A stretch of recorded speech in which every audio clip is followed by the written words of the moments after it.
Countdown to Eternity starts now.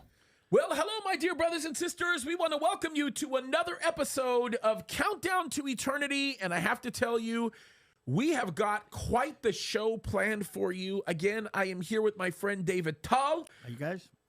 And we have, listen, there's a lot going on. We had recently something pretty incredible take place. And when I say incredible, meaning a lot to take in, and that is senior Iranian officials were killed in Syria, right? And pretty much, from what we understand, it wipes out their Eastern Command.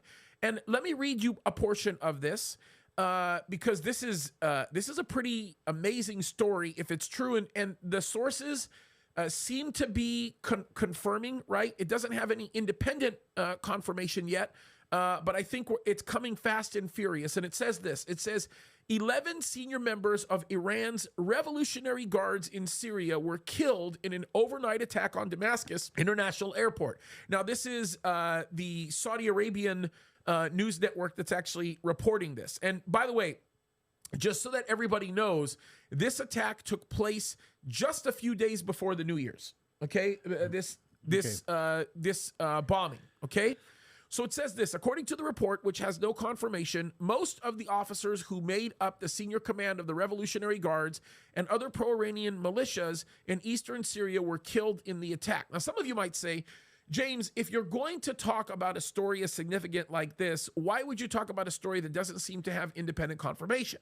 And I'll tell you why, because very likely it's true, but we're not going to confirm that because we don't have independent confirmation. But I do want to say this, it's a great leeway into discussing all the insanity that we're seeing happening right now in the Middle East and the fact that we are watching a lot of senior leaders being assassinated right now who are orchestrating these types of attacks against Israel. Let me read this other paragraph to you. It says, the Saudi channel also claimed that the commander of Iran's forces in eastern Syria, Norat Rashid, was injured in the attack. The report further claimed that the attack was aimed against a delegation that had landed at the airport and met with other senior figures. The sources claimed that this was a more significant event than the elimination of former Quds Force commander Qasem al-Soleimani about 4 years ago. Now look at this. It says another strike took place on Thursday, according to the Syrian army, which laid blame on Israel. According to the Syrian army, Israel attacked targets in the south of the country as well as the Damascus airport area, but air defense systems managed to shoot down most of the missiles. It was also said that the attack left destruction and 2 Syrian soldiers were injured. Okay, I want to say a couple of things about this, David, and then I want to open it up to you. Okay. There are many read between the line issues here. Okay. When people talk about Damascus being attacked, I want people to understand this is normal now. Okay? The airport in Damascus and the airport in Aleppo specifically are regularly getting bombed because they serve as conduits for major weapons being handed to Hezbollah to bring into the north from Iran. We know it. We understand it. We saw great evidence of it during the Turkish earthquakes and the Syrian earthquakes. We know exactly what's going on. So when we hear about Damascus being bombed, everybody tends to want to get really excited about the news because they think this is a fulfillment of Isaiah 17. But I want to say this really quickly about Isaiah 17. When we talk about a ruinous heap and when we talk about Damascus, I believe that what we read about in the Bible is a slow rolling process.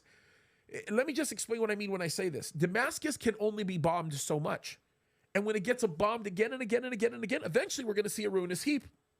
And every single time we read these stories, we're getting one place closer to this. Here's the other thing that I want to mention. And many people would think that I would be talking about the fact that Israel it's kind of a big deal because Israel's attacking, the leaders of all of these hostile organizations. We shouldn't be surprised about that. That's par for the course for Israel. But what's interesting, and it's a discussion that I also want you to comment on, is the fact that there's no way in the world that Israel would be allowed to do any of the stuff that they're doing had it not been from them getting direct permission from Russia, which, by the way, is kind of controlling Syria in many ways. I just threw a lot your way, David, but can we unwrap this a little bit? Let's talk about this for a second. Let's go a little bit deeper. Do we know when we talk about Syria, we know where we are? Yeah. Oh, yeah. Okay. We know what's happening in Syria. So This is not the Syria that we know in 73. This is not the Syria that we know in 81. This is not the Syria. This is a completely different Syria that is completely fallen apart as a result of the civil war that's been taking place in Syria. I think something like 2 million people have died in that civil war. By the way, killed by the Syrian regime. Is anybody demonstrating with Syrian flags anywhere in the world today? No. Okay. Hundreds of, something like 2.5 million Syrian refugees are now in Jordan. And I'm talking about all the Syrians. So Syria is not a nation that has a border that is controlled and a government that is in control of what's going on. Syria is like a free for all. It's like a wild, wild west kind of situation. So in this area, this is in control. Up in the north, the Turks are in control. On the east, it's more like so. Sir, there's this situation. By the way, a lot of people don't know there are American forces inside Syria. Oh yeah. Okay, inside Syria itself. There's American forces in Iraq, but there's also American forces inside Syria. So in this hodgepodge and free-for-all, okay, this has also become the main staging area for the resistance against Israel. Okay, so the Hezbollah is on the border with Israel, which means a lot of things can't be done there. So Syria has become the staging area. And the more the Iranians have control of areas in Syria, the more they're playing games. By the way, they're also part of the proxy war with Saudi Arabia. So the war between Sunni and Shia, the war between the East and the West, the war between Israel and Iran is all actually taking place on the ground in Syria as we speak. And that's the backdrop I think people have to have in that. Okay, and let me complicate the backdrop a little bit because we also know this for a fact. We've been able to establish it not only in Jordan, but in Syria as well. The United States of America has set up training facilities that are designed to train Palestinian forces, Palestinian officers, for lack of a better term. Yep. Which is it greatly complicates things. It's kind of beside the point. So let's talk about this. Why does Israel have to get permission from Russia to do something like this? Can we just talk about that first? So one of the things that have kind of happened in Syria as a result of all the different changes, okay, in this free-for-all, the Syrian regime, in order to stay in power, had to pull in assets from three main sources, or pull in support from three main sources. The first source was Iran, okay, and applied as far as weapons and as far as things like that. The Syrian regime would not exist without that, okay? The second is to give it an overall international umbrella because they were fighting against, okay, America's a part of this, is the Russians. Now, the Russians have a very deep interest in Syria because there is a massive Russian naval base in the northern part of Syria on the Mediterranean Sea. It's the only connection that Russia actually has, or the main base that they have. And it allows Russia to actually project power all over the Middle East. So it's a naval and an Air Force base, big, massive Air Force base. Think about, I don't know, Guam for the United States next to Japan. Yeah. Okay, so that's one big, massive asset. So Russia has an asset. And in order to keep that asset, Russia has been paying the Syrians with air defense systems that are kind of spread out around both their bases, and it has given them to the Syrians, which means that an Israeli F-35, in order to do anything inside Syria, has to be able to maneuver through these Russian air defenses. Now, the question is, can they do that without the Russians knowing? Probably not. Can the Russians do anything to stop? Probably not. And I think there's this, we won't fire at you in order to make sure that nobody knows if we can hit you or not if we do fire. Yep. Because we're selling the S-400s to people all over the world. And if we fire at an Israeli F-35 and it doesn't get shot down, then we have lost sales of F-35s to India and to Pakistan and to whoever we're trying to sell it to. So there's this kind of dance around between all these different factors, and Iran is using that as a place to kind of stage and kind of set up, which is why what happened in Damascus is critical. Okay? Yeah. And a little note on the F-35s and the F-16, specifically the F-16s that Israel flies. Both those planes have very different purposes. The F-16s, and this is going to sound crazy, but if you were to get in a close quarter dogfight with an F-35 and you were in an F-16 and both pilots were equally capable, the F-16 would win every single time. Yes. And the reason why they'd win every single time is their maneuverability, some of the things that they're capable of doing, that kind of a thing. So some people say, well, the F-35 is the most powerful and unique. Actually, the F-22 is the most powerful and unique aircraft that United States has, but it's the most powerful and unique aircraft that Israel has. But the reason why the F-35s are so much more powerful in many ways is because if that F-16 were 100 miles away from that F-35, the F-35 would destroy that F-16 before the F-16 even knew that the F-35 was in the area. That's the problem. And that's what makes them so big, which is why the significant variable with the new S-400 batteries are important between Russia and, of course, the United States of America. And they both have equal interests, by the way, because you brought up a really great point, right? Russia also loses their ability to sell those things if they cannot sell the fact that they were designed to deal with long-range interceptions, which they're supposedly supposed to do that, even though we don't see a lot of real evidence of them doing that. They have done some things with MiGs from a pretty decent distance, but you know, when you start looking at the capability of an F-35 and what it can do from a certain distance, it's not even a comparison. So if we go back to Syria, Syria's become, how do you say, the staging area for all of these different elements that are playing a role in there, including, by the way, Israel. Okay. And Israel very carefully has been eliminating and taking out threats to Israel's defense, inside Syria. On the whole, though, Israel's been careful not to target people, both Syrians or even Hezbollah. The idea was to take out infrastructure, but keep the death toll down as much as possible. It seems that Israel has given up on that. Well, I think that they don't have a choice. I think they've been forced into a whole new process. You know, when you say given up, I mean, I think that they're kind of forced. Their hands were forced because of Hamas and what's going on with the underground tunnels. I mean, am I wrong about that? No, but here's the thing. Israel has still tried not to, not to get into an all-out shooting war with Iran, or not to even to take a chance of an all-out shooting war. So we have not been targeting Iranian assets or Iranian military personnel up until now. But I think something has happened in the West, and because these are not the first Iranian elements that were taken out. I mean, Soleimani was taken out, I think, in Damascus airport also. Yes, that's right. It would have been yes, that's right. And they were taken out. He was taken out not by Israel, but by the Americans. Okay, so can we talk about this special guard that was taken out in the Republican guard that was taken out in Syria, reportedly taken out? Now, these are the most elite of the elite, right? I'm scrolling through this article to find if there's any naming of these people, but my understanding is the Republican guard in Iran directly answered to Khomeini. Yeah. Is that correct? To the how do you say, the head of Iran? Yeah. Okay. Yeah. Yeah. Because I think they're the ones that work with him directly. So I mean, don't get me wrong.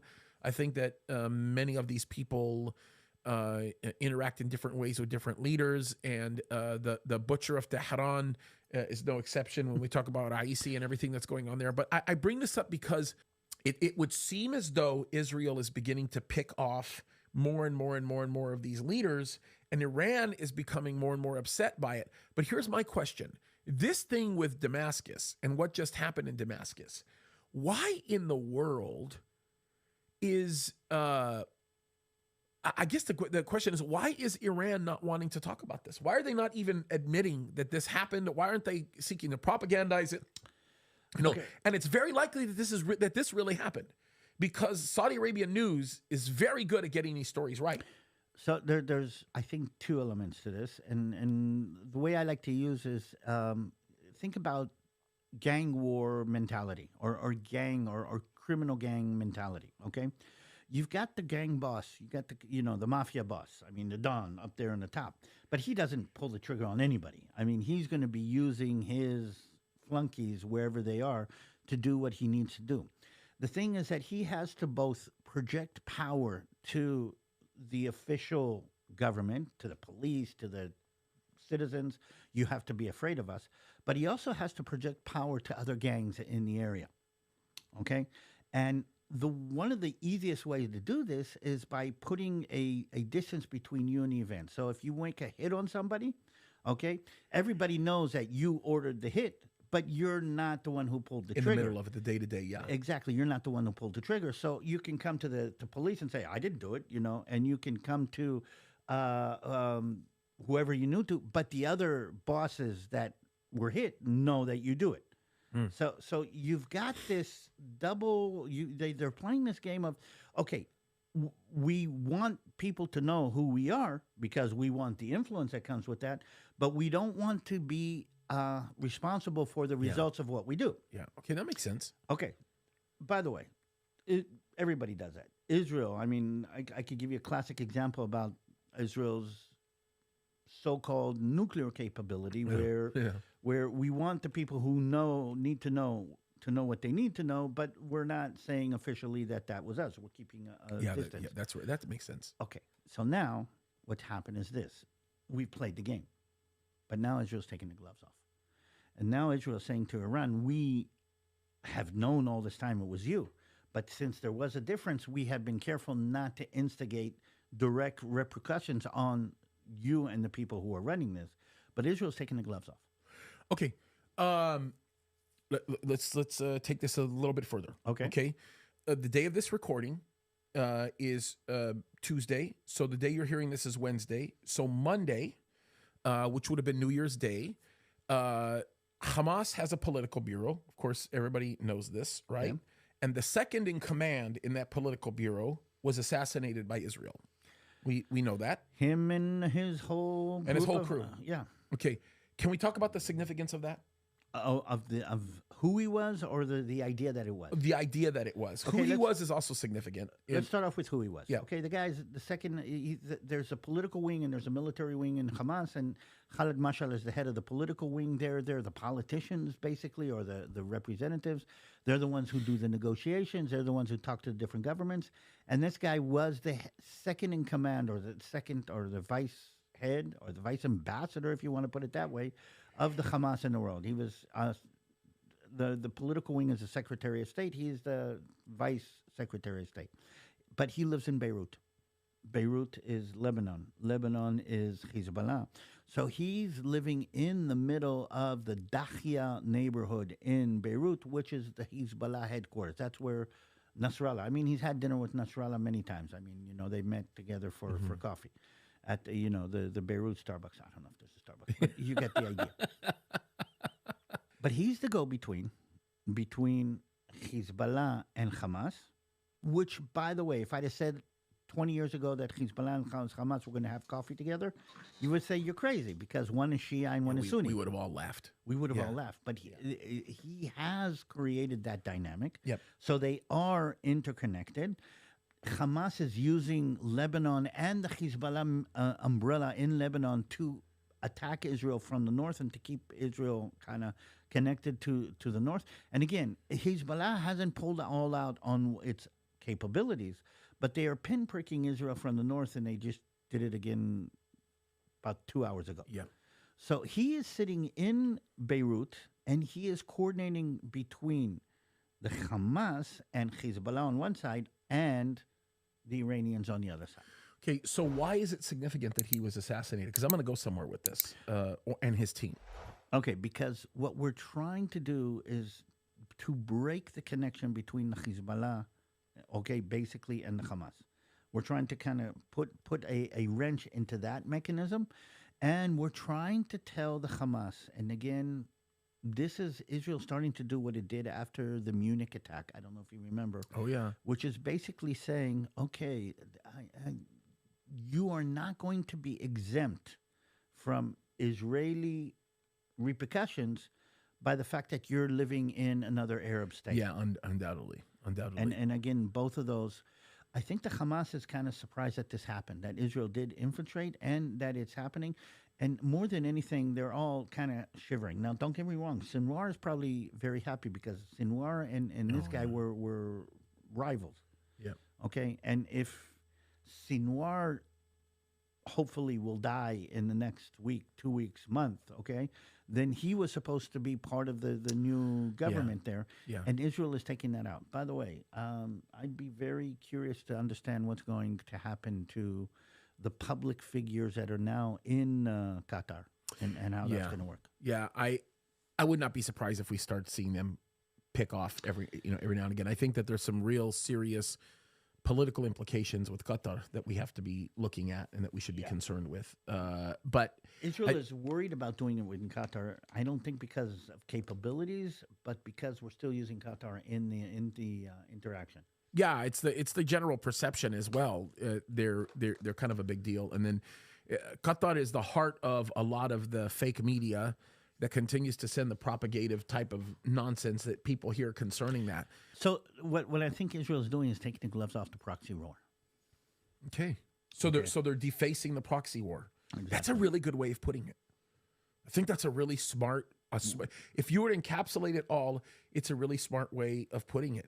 Can I throw out a little biblical theory on this? Oh, please. So I think, biblically speaking, this is going to go into this temporary peace picture more and more. I think that what Israel is doing right now is they are helping to create clear delineations with the rest of the world in understanding who are terrorists and who aren't, and who are people who are real political actors, bringing in a team of diplomats, right, a diplomatic corps, versus people who are just seeking the destruction of a nation. And I think that eventually the economics of this whole region is going to kick in. It's going to be more powerful. And I think the mindset of people like MBS in Saudi Arabia is going to prevail more. And the only reason why I believe that is because when you read Ezekiel 38, the attackers of Israel are going to be friends with Israel.